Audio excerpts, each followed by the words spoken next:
Now, when did you change your name? I had my name changed now for about close to 4 years legally, but I've always been Marvelous. Always been Marvelous. Some fighters are remembered for their victories, some are remembered for their wars. But Marvelous Marvin Hagler?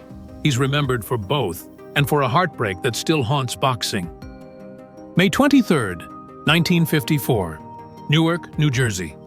A boy named Marvin Hagler is born into a neighborhood where every day feels like a fight you never asked for. Poverty was his constant opponent. Crime lurked outside his door. Violence was everywhere. At 12 years old, his life was shaken by the 1967 Newark riots. Streets turned to battlefields. Fires burned. Sirens screamed. And Marvin's family knew they had to escape. Their new home? Brockton, Massachusetts.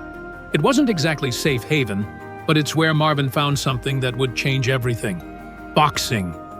Walking into a small gym run by brothers Goody and Pat Petronelli, Marvin didn't say much, but the fire in his eyes told them everything.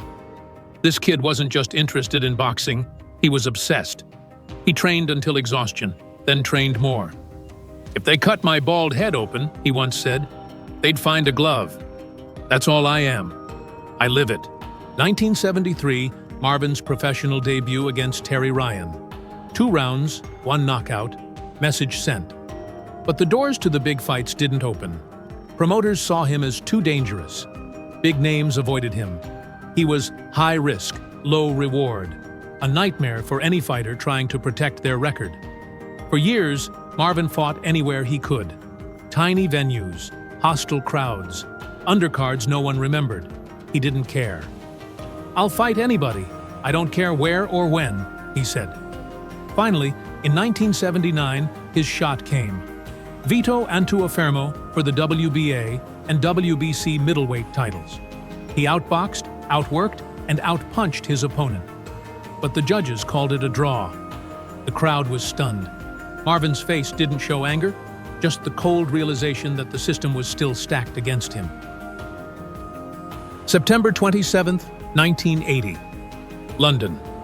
Hagler faces Alan Minter for the same titles. 3 rounds later, Minter is done. Marvin Hagler is the undisputed middleweight champion of the world. But victory turns ugly. Bottles rain down from the stands. A riot erupts. Hagler is rushed from the ring. Even at the pinnacle of his career, respect seems just out of reach. Over the next 7 years, Hagler defends his title 12 times. He breaks opponents down with surgical precision. Mustafa Hamsho, Juan Domingo Roldan, Wilfred Scipion.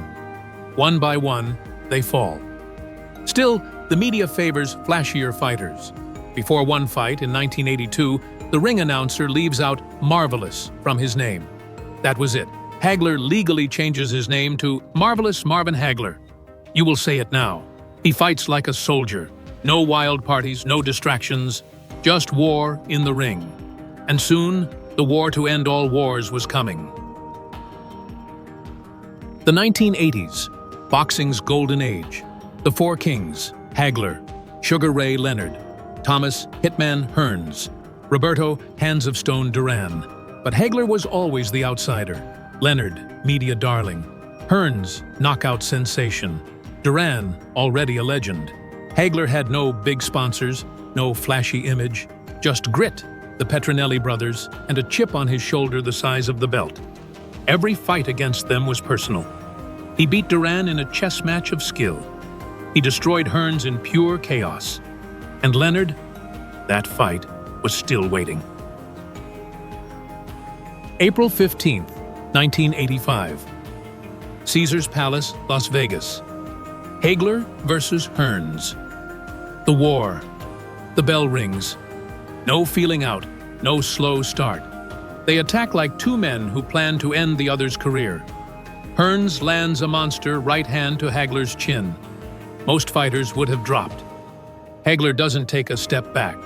For 8 brutal minutes, they trade punches with no defense. It's a storm of fists, and the crowd is in disbelief. Then, disaster. A deep cut opens above Hagler's right eye. The referee pauses the fight for the doctor to check it. Marvin's worst fear, a stoppage on a cut, giving Hearns the win. The fight resumes. Hagler goes berserk. He pins Hearns, lands a crushing right, and drops him. Hearns tries to rise, but collapses. Knockout. Round 3. Hagler's legend is sealed. But the victory high wouldn't last forever. April 6, 1987. Hagler finally faces Sugar Ray Leonard. Leonard, retired for years, uses speed, movement, and quick bursts to sway the judges. Hagler, as always, controls the pace and lands the heavier shots. The final bell rings, a split decision. Leonard wins. Many call it the robbery of the decade. Hagler calls it enough. He walks away from boxing. No farewell fight, no rematch, just silence. At 32 years old, the warrior retires. Not from exhaustion, but from heartbreak. March 13th, 2021. News breaks. Marvin Hagler is gone at 66. No long illness, no warning.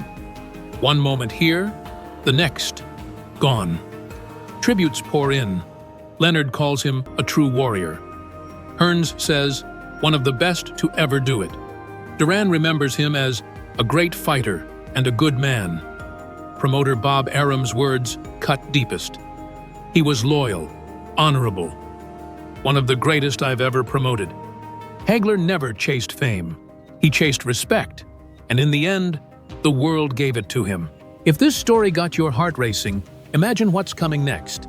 Hit subscribe and stay in the loop. Only on Hollywood Pulse News, where the drama never sleeps.